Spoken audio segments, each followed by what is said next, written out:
ਸ਼ਰਮਾ ਜੀ, ਤੁਸੀਂ ਵੀ ਸਾਹਿਤ ਦੇ ਨਾਲ ਕਾਫੀ ਜੁੜੇ ਹੋਏ ਹੋ।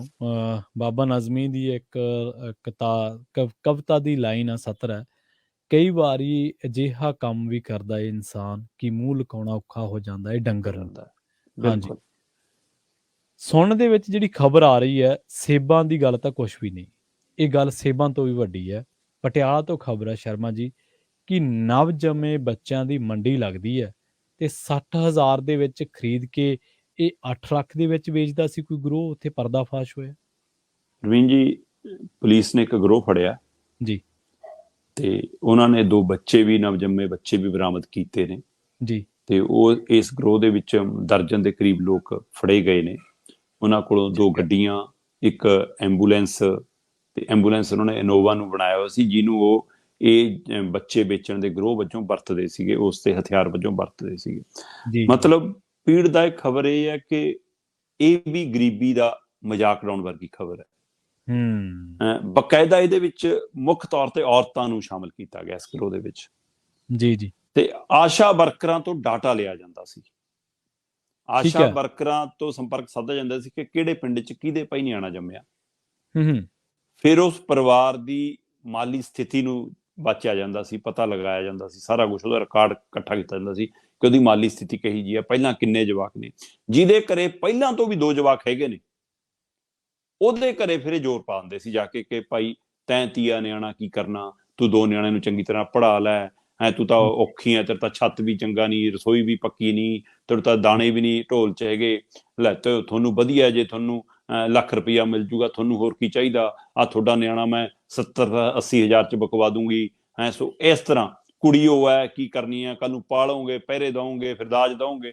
ਸੋ ਉਹਨਾਂ ਨੂੰ ਏਦਾਂ ਭਰਮਾਇਆ ਜਾਂਦਾ ਸੀ ਕਿ ਉਹਨਾਂ ਨੂੰ ਲੱਗਦਾ ਸੀ ਕਿ ਉਹਨਾਂ ਮੂਹਰੇ ਨੋਟ ਰੱਖ ਦਿੱਤੇ ਜਾਂਦੇ ਸੀ ਤੇ ਲੋਕ ਜਿਹੜੇ ਗਰੀਬ ਤਬਕਾ ਵਿਚਾਰਾ, ਜਿਹੜਾ ਮਤਲਬ ਕਿ ਜਵਾਕਾਂ ਨੂੰ ਪੂਰੇ ਲੀੜੇ ਵੀ ਲੈ ਕੇ ਦੇਣ ਦੀ ਸਮਰੱਥ ਨਹੀਂ ਰੱਖਦਾ, ਕਈ ਵਾਰ ਪਰ ਉਹ ਇਸ ਬਹਿਕਾਵੇ 'ਚ ਆ ਜਾਂਦਾ ਹੈ। ਉਹਨੂੰ ਲੱਗਦਾ ਕਿ ਇਸ ਸਮੇਂ ਦੇ ਬਹਿਣ ਦੇ ਵਿੱਚੋਂ ਬਹਿ ਜਾਂਦਾ ਤੇ ਇਹ ਖੇਡ ਚੱਲਦਾ ਰਿਹਾ।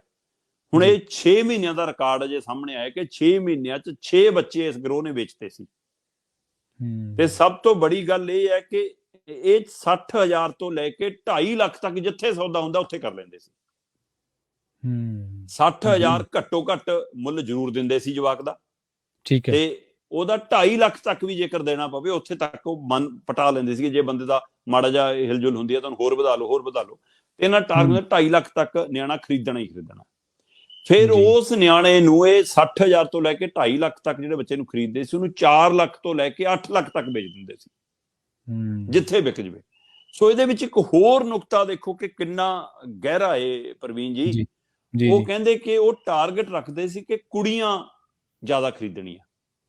ਹੁਣ ਉਹਦਾ ਪਹਿਲੂ ਆਮ ਬੰਦੇ ਨੂੰ ਇਹ ਸਮਝ ਆਉਂਦਾ ਕਿ ਉਹ ਸ਼ਾਇਦ ਇਸ ਲਈ ਕਿ ਅਜੇ ਵੀ ਸਾਡੇ ਸਮਾਜ 'ਚ ਲੋਕ ਕੁੜੀਆਂ ਨੂੰ ਭਾਰ ਸਮਝਦੇ ਨੇ, ਜਾਂ ਸਮਾਜਿਕ ਜਿਹੜੇ ਵਰਤਾਰੇ ਨੇ ਉਸ ਡਰ ਹੈ ਇੱਕ ਕਿ ਕੁੜੀਆਂ ਨੂੰ ਪਾਲਣਾ ਪੋਸਣਾ, ਬਾਅਦ ਚੋਂ ਬਾਹਰ ਪੜ੍ਹਨ ਲਿਖਣ ਲਈ ਭੇਜਣਾ, ਗਰੀਬ ਤਬਕੇ ਲਈ ਹੈ ਕਿ ਪਹਿਰਾ ਕਿਵੇਂ ਰੱਖਾਂਗੇ ਜੀ, ਕਿੱਥੇ ਸੰਭਾਲਾਂਗੇ ਜੀ, ਹੈ ਨਾ। ਸੋ ਇਸ ਲਈ ਜਾਂ ਵਿਆਹ ਦੇਣ ਲੱਗੇ ਦਾਜ ਦਾ ਝਮੇਲੇ ਮੁੱਕਣ ਤੋਂ ਐਂ ਪੈਸੇ ਦੇ ਕੇ ਕਮਾ ਲਓ, ਇਹ ਪਹਿਲੂ ਇਹ ਸਮਝ ਆਉਂਦਾ। ਪਰ ਇੱਥੇ ਗਰੋਹ ਦਾ ਕੁੜੀਆਂ ਖਰੀਦਣ ਦਾ ਨੁਕਤਾ ਦੂਸਰਾ ਸੀ ਜੀ। ਉਹ ਕਹਿੰਦੇ ਕਿ ਜਦੋਂ ਅਸੀਂ ਜਿਹੜੇ ਪਰਿਵਾਰ ਨੂੰ ਨਿਆਣਾ ਵੇਚਦੇ ਆ ਨਾ, ਹਾਂਜੀ, ਤਾਂ ਉਹ ਰਿਕਾਰਡ ਸਾਡੇ ਕੋਲ ਇੱਕ ਪਿਆ ਕਿ ਜੇਕਰ ਤਾਂ ਕੁੜੀ ਵੇਚੀ ਆ ਤੇ ਕੁੜੀ ਨੂੰ ਬੜੀ ਹੋਣ ਤੋਂ ਬਾਅਦ ਜਦੋਂ ਇਹ ਪਤਾ ਲੱਗ ਜਾਂਦਾ ਕਿ ਮੈਨੂੰ ਅਡਾਪਟ ਕੀਤਾ, ਹਾਂਜੀ, ਉਹ ਤਾਂ ਵੀ ਉਹਨਾਂ ਦੀ ਸੇਵਾ ਸੰਭਾਲ ਆਪਣੇ ਮਾਂ-ਬਾਪ ਵਜੋਂ ਹੀ ਕਰਦੀ ਆ, ਉਹਨਾਂ ਨਾਲ ਮਨ ਮੁਟਾਵ ਨਹੀਂ ਕਰਦੀ। ਠੀਕ ਹੈ। ਪਰ ਜੇਕਰ ਮੁੰਡਾ ਵੇਚਿਆ ਤੇ ਮੁੰਡੇ ਨੂੰ ਬੜੇ ਹੋ ਕੇ ਪਤਾ ਲੱਗਦਾ ਤਾਂ ਉਹ ਜਾਂ ਤਾਂ ਲੜਨ ਲੱਗ ਜਾਂਦਾ ਜਾਂ ਉਹਨਾਂ ਨੂੰ ਛੱਡ ਕੇ ਚਲਾ ਜਾਂਦਾ। ਉਹ ਅੱਛਾ, ਜੀ ਜੀ। ਤੇ ਇਸ ਲਈ ਕਹਿੰਦੇ ਕਿ ਉਹਨਾਂ ਦਾ ਟਾਰਗੇਟ ਹੈ ਕਿ ਕੁੜੀ ਹੀ ਜ਼ਿਆਦਾ ਖਰੀਦੀਆਂ ਜਾਣ। 6 ਮਹੀਨਿਆਂ 'ਚ 6 ਜਵਾਕਾਂ ਦੇ ਸੌਦੇ ਹੋਏ ਨੇ, ਉਹ 'ਚੋਂ 4 ਕੁੜੀਆਂ ਦੇ ਹੋਏ ਨੇ, 2 ਮੁੰਡਿਆਂ ਦੇ ਹੋਏ ਨੇ। ਔਰ ਇਸ ਗਰੋਹ ਦੇ ਵਿੱਚ ਅੱਜ ਇੱਕ ਉਹ ਜਨਾਨੀ ਵੀ ਕੰਮ ਕਰ ਰਹੀ ਸੀ ਜਿਹਨੇ ਆਪਣਾ ਜਵਾਕ ਇਸੇ ਗਰੋਹ ਨੂੰ 2.5 ਲੱਖ 'ਚ ਵੇਚਿਆ ਸੀ। ਉਹ ਅੱਛਾ, ਉਹ ਆਪ ਪਹਿਲਾਂ ਆਪਣਾ ਨਿਆਣਾ ਵੇਚਦਾ, ਫਿਰ ਉਸੇ ਨੂੰ ਇਹ ਉਵੇਂ ਹੀ ਹੈ ਜਿਵੇਂ ਨਸ਼ੇ ਵਾਲੀ ਆਪਾਂ ਕਹਿੰਦੇ ਹੁੰਦੇ ਆ ਕਿ ਪਹਿਲਾਂ ਨਸ਼ਾ ਮੁਕਤ 'ਚ ਖਾਣ ਲਾਉਂਦੇ ਨੇ, ਫਿਰ ਉਹਨੂੰ ਕਹਿੰਦੇ ਨੇ ਹੋਰ ਗਾਹਕ ਲੱਭ ਲਿਆ। ਹੁਣ ਉਸ ਨੂੰ ਲਾਲਚ ਦੇਤਾ ਕਿ ਲੈ ਤੂੰ ਆਪਣੇ ਨਿਆਣੇ ਦਾ 2.5 ਲੱਖ ਕਮਾ ਤੇ ਤੂੰ ਹੋਰਾਂ ਦੇ ਬਕਵਾ, ਤੈਨੂੰ ਉਹਦੇ ਵਿੱਚੋਂ ਕਮਿਸ਼ਨ ਦੇਵਾਂਗੇ। ਤੇ ਉਹ ਪੱਕੀ ਇਹਨਾਂ ਦੇ ਗਰੋਹ 'ਚ ਸ਼ਾਮਲ ਹੋ ਗਈ, ਇਹਨਾਂ ਦੀ ਐਂਬੂਲੈਂਸ 'ਚ ਰੋਜ਼ ਸਵਾਰ ਹੋਣ ਲੱਗ ਗਈ ਜੀ।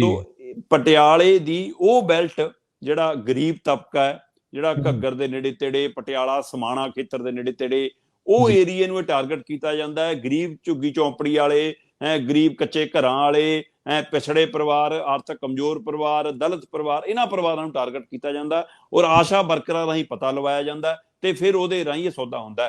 ਹੁਣ ਪੁਲਿਸ ਦਾ ਦਾਅਵਾ ਹੈ ਕਿ ਅਸੀਂ ਇਹ ਗਰੋਹ ਫੜ ਲਿਆ, ਪਰ ਇਹ ਇੱਕ ਗਰੋਹ ਦੇ ਕਾਰੇ ਨਹੀਂ ਗੇ, ਪੰਜਾਬ 'ਚ ਲਗਾਤਾਰ ਕਾਰੇ।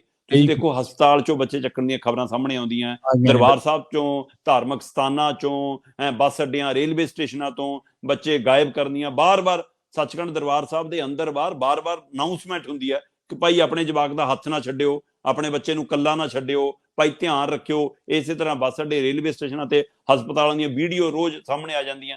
ਸੋ ਇਸ ਲਈ ਇਹ ਚੋਰੀ ਦੀਆਂ ਬਾਤਾਂ, ਮਤਲਬ ਗਰੋਹ ਲਗਾਤਾਰ ਕੰਮ ਕਰ ਰਹੇ ਨੇ। ਪੰਜਾਬ, ਇਹ ਪਟਿਆਲਾ ਤਾਂ ਇੱਕ ਉਦਾਹਰਨ ਹੈ, ਪੰਜਾਬ ਦੇ ਅੰਦਰ ਬੱਚਿਆਂ ਦੀਆਂ ਮੰਡੀਆਂ ਚੱਲ ਰਹੀਆਂ ਨੇ, ਉਹਨਾਂ ਸਾਰਿਆਂ ਨੂੰ ਨੱਥ ਪਾਉਣ ਦੀ ਲੋੜ ਹੈ ਪ੍ਰਵੀਨ ਜੀ। ਜੀ ਬਿਲਕੁਲ ਜੀ, ਇਹ ਗੈਰ ਇਨਸਾਨੀਅਤ ਦਾ ਕਾਰਾ ਹੈ, ਇਹ ਅਣਮਨੁੱਖੀ ਜਿਹਨੂੰ ਆਪਾਂ ਕਹਿ ਸਕਦੇ ਹਾਂ ਉਹ ਹੈ, ਬਿਲਕੁਲ ਠੱਲ ਪਾਉਣ ਦੀ ਲੋੜ ਹੈ। ਬਿਲਕੁਲ, ਤੁਸੀਂ ਵੀ ਜਿਹੜੇ ਸੁਣ ਰਹੇ ਹੋ, ਦੇਖ ਰਹੇ ਹੋ, ਆਪਣੇ ਬੱਚਿਆਂ ਦਾ ਖਿਆਲ ਰੱਖਿਆ ਕਰੋ, ਖਾਸ ਤੌਰ ਤੇ ਜਦੋਂ ਤੁਸੀਂ ਜਨਤਕ ਥਾਵਾਂ ਤੇ ਹੁੰਦੇ ਹੋ।